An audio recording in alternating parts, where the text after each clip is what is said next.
안녕하세요. 30대 초반 몇 달 전 첫 아이를 출산한 여자입니다. 출산 한 달 전까지 직장에 나가 일을 했었고 지금은 육아휴직을 쓰고서 집에서 몸조리하며 아이를 키우고 있어요.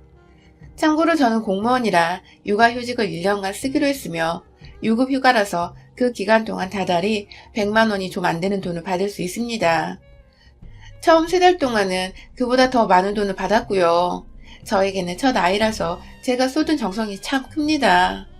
일하는 동안 코로나 때문에 출근하는 것 자체가 불안했지만 분위기상 육아휴직을 도저히 쓸 수가 없어 막달까지 출근을 했어요.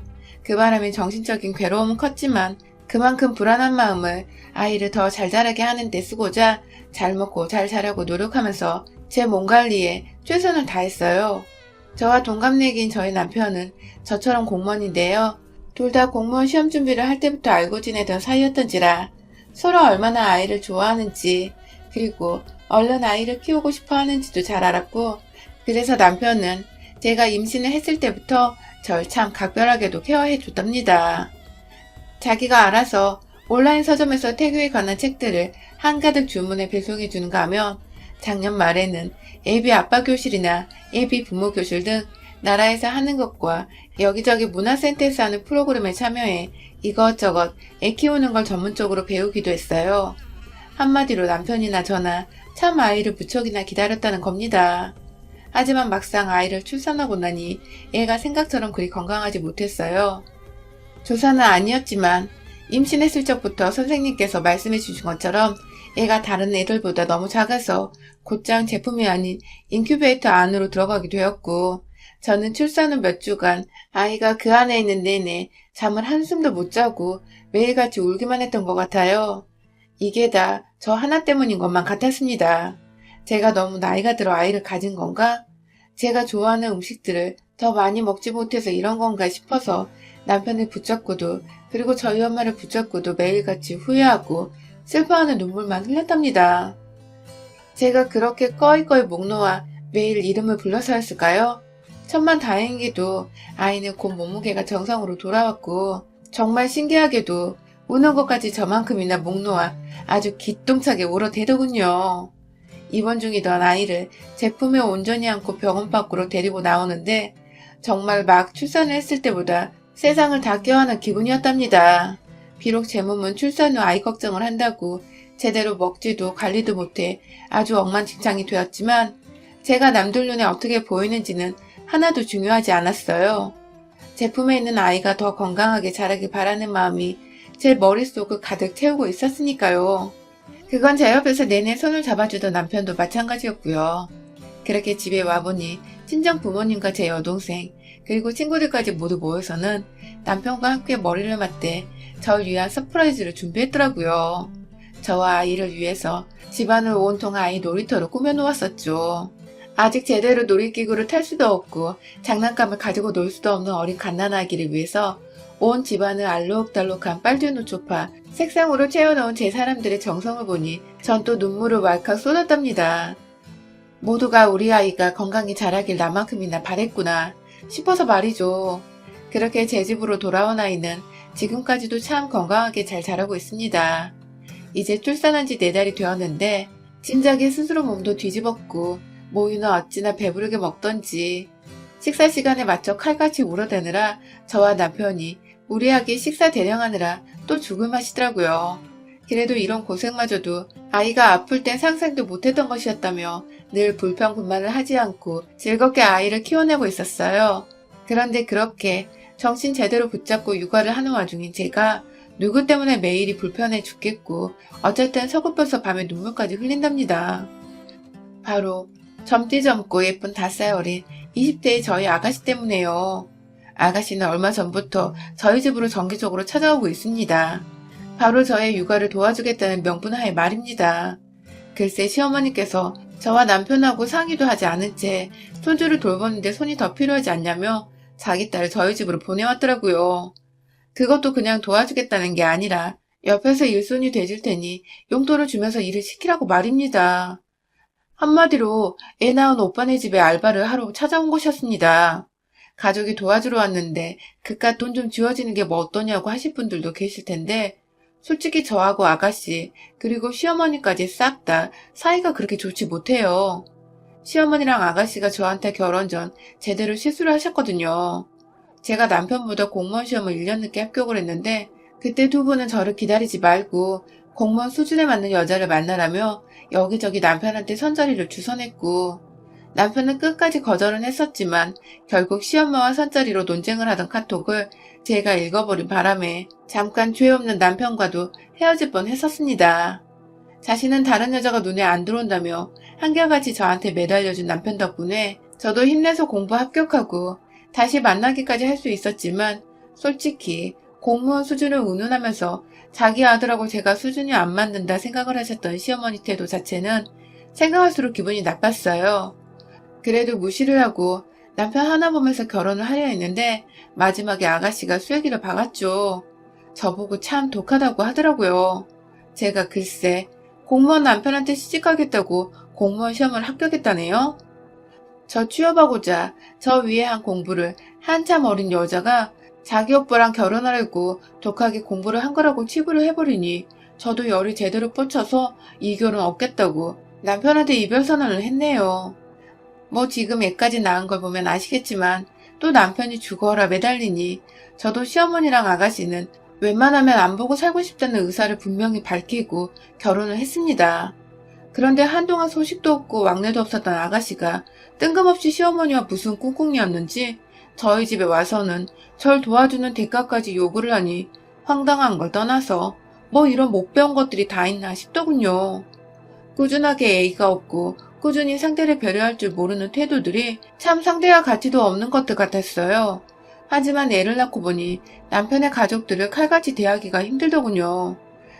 제 아이한테는 자라나며 할머니 그리고 고모로 불리울 사람이란 생각에 저 때문에 아이가 친척들을 잃게 되는 건 아닐까 싶어 저도 참 저 하나의 기분보다는 아이의 앞날을 더 고려해보게 되더라고요. 그렇게 어차피 백수이고 취업 준비로 집안에서 골머리를 담당하고 있다던 아가씨를 살리는 셈치고 혼자서도 충분히 제 아이를 키울 수 있었지만 딱 2달간만이라도 도움을 요청해보고자 했어요.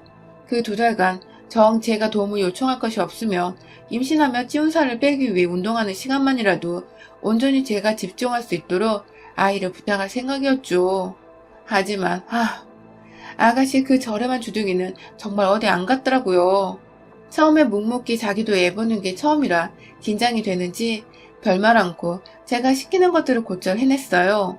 아침 9시에 남편이 출근하고 없을 때 와서는 딱 오후 3시나 4시 사이까지 집에 있으면서 그냥 뭐 제가 아이 기저귀 갈 때 새 거 가져오라고 시키거나 아이 보는 동안 청소하는 것들을 시켰더니 나름 빠릇빠릇하게 해냈곤 저한테 하루 수당까지 딱 받고서 퇴근하듯 집으로 돌아갔죠.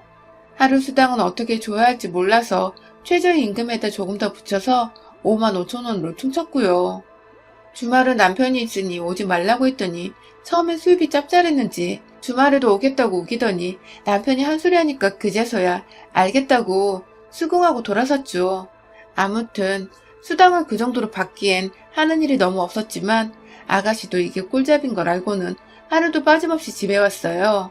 뭐 덕분에 저는 최소 1시간이라도 점심 먹고 아이가 잠든 시간에 맘 편하게 낮잠을 잘 수 있었고 아침에는 또 1시간 정도 동네 근처에 있는 공원을 몇 바퀴라도 걸어다니며 운동을 할 수 있었고요. 겨우 2시간 안 되게 자리를 비우는 대가로는 남도 아닌 남편의 여동생이니까 저도 아쉬운 것 없이 챙겨주려고 했어요. 그런데 혼자 애 보는 게 점점 쉬워졌는지 일주일 좀 지나서부터 애가 게으름을 피우더라고요. 제가 하루는 아이가 잠들자마자 따라서 낮잠을 잤어요. 중간에 아이가 깨도 신우이가 옆에 있으니까 개의치 않고 낮잠 좀 자겠다고 방에 들어갔는데 얼마나 잤을라나? 막 밖에서 저희 애가 자지러지게 우는 소리가 들리는 겁니다. 제가 한동안 남편 출근시키고 또 애가 새벽에 자꾸만 깨서 잠을 거의 못 자다시피 해서 완전 골아떨어졌는데 얼떨결에 깨서 나가보니 애는 거실 바닥 한가운데 누워서 울다가 목이 부었는지 숨도 껄떡거리는 것 같고 그 뒤에 신우이란 년이 글쎄 TV를 쳐다보면서 웃고만 있더라고요.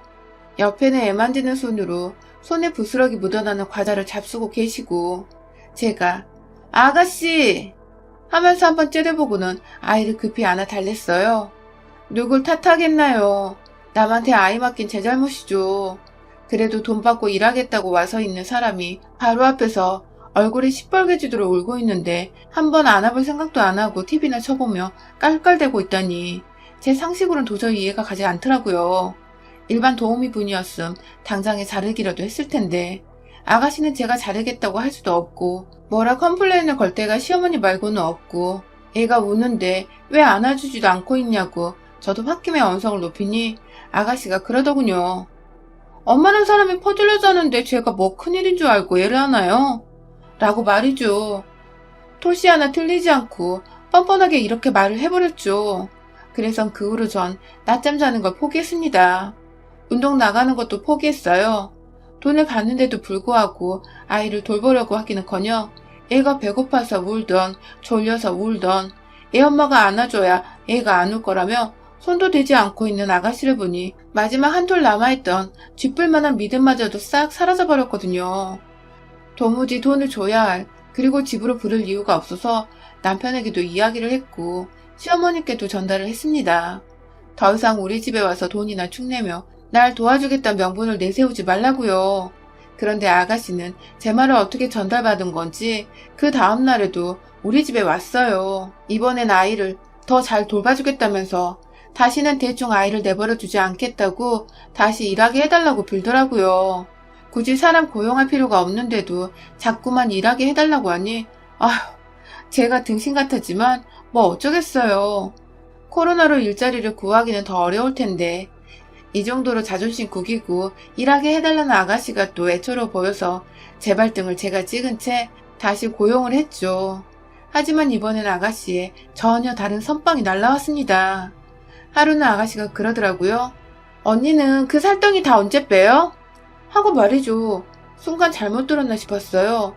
출산 후 산후조리가 여전히 진행 중인 사람한테 살덩이라니 어디서 저런 저급한 단어만 배워서 써먹나 싶어 처음엔 한 귀로 듣고 흘려보려 했는데 틈만 나면 저한테 살덩이 언제 녹이냐며 다이어트 언급을 하는 아가씨 때문에 미쳐버리겠더라고요.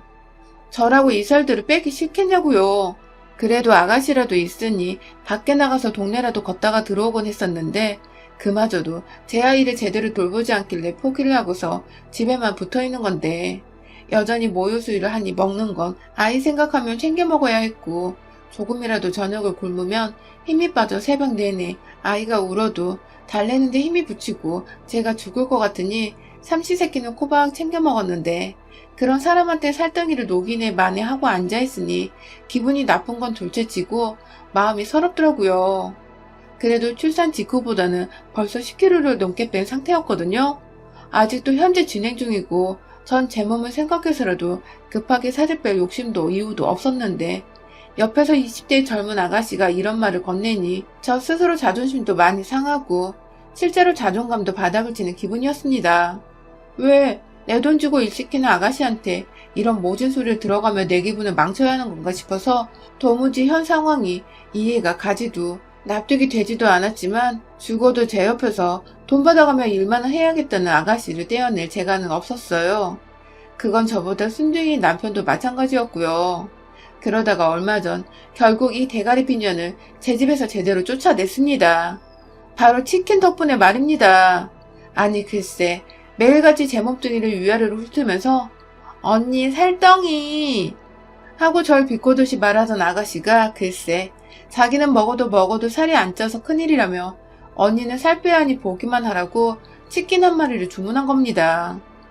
저도 솔직히 모유수유 중 유난을 떨지는 말자는 입장인지라 먹고 싶은 건 간간히 먹으면서 지냈어요. 그렇다고 막 아이에게 자극적일지도 모르는 라면이나 술 같은 건 절대로 입에 대지 않았고요. 아이가 인큐베이터에 있었다 보니 제가 좀 더 신경을 안 쓸래야 안 쓸 수가 없었죠. 그런데 아이와는 별개로 제게 늘 살됐다고 무시나 하고 살을 빼라던 사람이 도와주기는커녕 뜬금없이 일하는 중에 치킨을 주문하다니. 누가 밖에서 문을 두드리길래 나가보니 현관 앞에 내내치킨 한 세트가 봉다리 안에 들어가 놓여져 있더라고요. 그걸 들고 집 안으로 들어와 아가씨에게 뭐냐고 건네주는 저나 그걸 주문하고서 아무렇지 않게 받아 부엌에서 세팅을 하려던 아가씨나 뭔가 굉장히 주객이 전도된 듯한 이 상황. 결국 아가씨는 치킨을 뜯어 먹었습니다. 순살을 시킨 게 아니었는지 뼈가 사르르 발려 나오는 것이 와, 순간 저도 이성을 잃어 아가씨 옆에서 줏대 없이 치킨을 뜯어먹고 싶더라고요. 그 와중에 아이도 냄새가 자극적이었는지 배가 고프다고 보채기 시작하고 저는 결국 하루 수당을 다 챙겨주는 아가씨가 옆에서 태평하게 치킨을 뜯고 있는 걸 지켜보면서 혼자 아이를 들쳐업고 달래고 어루만지다가 결국 모유 수유를 또 했죠. 그때 뭔가 딱 하는 소리가 들렸어요. 아니 이게 글쎄 냉장고 안에 남편이 마시겠다고 둔 맥주 하나를 지 맘대로 꺼내 마시기 시작한 겁니다. 육아를 도우러 왔는데 일하는 중에 맥주라니. 그것도 치킨에 맥주. 다이어트 안 하냐고 세연이 면박 주고 살덩이라나 뭐라나 개념 말아먹은 단어를 쓰며 열을 받게 하더니 지 혼자 보란듯이 치맥을 하면서 저와 눈이 마주치자 한다는 말이. 언니는 그 살덩이 다 빼기 전에 양심이 있으면 이런 거 쳐다도 보지 마요. 그러다 그 살덩이가 아니라 우리 오빠가 언니한테서 떨어져 나가는 수가 있어. 라고 말입니다. 그리고는 이내 너무 열이 받아서 입안에서 고이는 마른 침을 삼키자 저 언니 봐라. 언니 지금 입맛 다시는 거예요? 그러니까 살이 그렇게 뒤룩뒤룩 찌지. 돼지 새낀 저팔계처럼 라는 겁니다. 순간 아가씨에게 이 상황을 모면할 방법은 없다는 것을 보여줘야 했습니다. 인큐베이터에서 자라나온 내 새끼가 밥 먹는 건 둘째치고 애 낳느라 고생하고 여전히 그 고생이 현재 진행 중인 저한테 보란듯이 살찐 걸 언급하며 하다하다 돼지 새낀 저팔계 같다는 아가씨 아니 저 주둥이만 살아있는 쌍놈의 새끼를 개박살 내주기로 했습니다. 조용히 안방에 들어가 아이를 요란만에 억지로 눕혔어요. 애가 우는데 차마 나오기 눈물 났지만 그날 이 새끼를 완전히 해결봐야겠다는 생각에 저팔계인 마냥 제 한 손에 스트레칭 한다고 세워놓은 스트레칭 봉 하나를 쥐고 부엌으로 갔어요. 그걸 모른 채 언니도 찔려서 안방으로 들어간 거죠? 하며 쪼개고 있던 신우의 머리통을 그대로 뒷덜미부터 잡아 밀쳐 치킨 종이 봉다리 안으로 처박아 버렸습니다. 그 와중에 치킨을 반반 세트로 주문했던지 한쪽엔 양념이 한쪽엔 치즈 스노우윙인지 유명한 그 머시기가 있었는데 그게 딱 반반으로 얘 얼굴에 묻혔더라고요. 거리면서 여전히 저한테 뒷덜미가 잡힌 채 치킨 양념 속에 묻혀있던 아가씨는 급기야 손을 등 뒤로 뻗으며 제 손을 떼어내려고 안간힘을 썼지만 뭐 아가씨 말대로 전 저팔계인걸요. 돼지 새끼 화나면 얼마나 무서운지 맛 좀 보여주겠다며 몇 번 손으로 아가씨 머리통을 치킨 상자 안으로 집어넣었다 빼기를 반복하다가 정신을 못 차리는 그 얼굴에 마시던 맥주를 부어버렸습니다. 나한테 돈 받고도 치킨 사 먹고 일은 안 하고 아주 꿀잡이지 그치? 하면서 그 돈 도로 돌려받기 전에 너 오늘 이 집에서 못 나간다? 는 말과 함께 머리 채로 들어올려 부엌 바닥에 집어 던졌어요.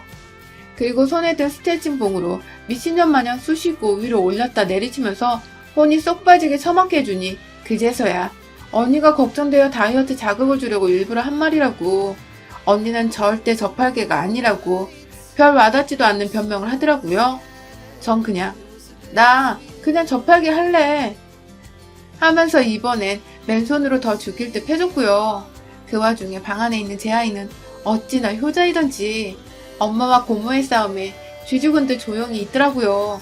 그리고 이내 전 아가씨의 핸드폰을 꺼내들어 아가씨에게 그간 받은 돈을 다 토해내라고 했습니다. 더 처먹기 싫으면 돈 안 줘도 된다고 하니 몇 분 정도 버티며 제 손바닥에 피부살이 부어오를 때까지 참았다가 결국 비밀번호 알려주겠다고 알아서 핸드폰 가져가더니 비밀번호를 찍어 저한테 주더군요. 그래서 저는 그간 아가씨한테 줬던 돈들을 다 계산하기도 귀찮고 플러스까지 해서는 300만 원을 제 계좌로 다시 보냈어요. 제가 돈을 더 가져갔으면 알아서 계산하고 도로 달라고 하라며 양심 있으면 이 돈은 그냥 조카 선물했다 치라고 마지막으로 머리채를 들어올려 말하니 겁에 잔뜩 질린 채로 알겠다고 하더군요. 그리고 이내 제 손에서 벗어난 아가씨는 부엌 한켠에서 세수만 대충 하고는 가방 챙겨 집을 불이 나게 빠져나갔답니다. 집에 가서 시어머니한테 꼰질렀는지 집으로 시어머니 전화가 불같이 왔는데 제가 직접 집으로 쳐들어가 당신도 좁혀야 그만 전화를 하겠냐고 미친년 마냥 발광을 하니 그게 또 무서웠는지 기어들어가는 목소리를 내면서 다시는 전화하지 마 하고는 끊어버리시더라고요. 그 후로는 한 번도 다시 전화를 하지 않고 계시고요. 제가 사실 산후 우울증이 좀 있었고 아가씨 말대로 살에 대한 스트레스도 좀 있었는데 그 모든 우울한 감정들이 아가씨 한 사람만 개박살 내면서 다 모조리 다 풀려버렸답니다. 마치 던지고 부순다는 그 스트레스 해소방에 갔다 온 것처럼 속 깊은 곳까지 차있던 우울감들이 말끔히 해소가 되었어요. 그 바람에 아이를 키워도 뭔가 더 즐거울 것 같고 행복한 것이 모두 다 아가씨의 지랄맞은 입버릇 덕분에 얻게 된 것 같습니다. 이 자리를 빌어 아가씨에게 고맙단 말을 해주고 싶네요. 다음에 만나게 되면 그땐 부디 주둥이에 필터 하나 정도는 꼭 착용했기를 바라는 마음으로 당분간 절대로 보지 말아요 우리. 여러분의 생각은 댓글로 남겨주세요. 오늘도 시청해주셔서 정말 감사합니다.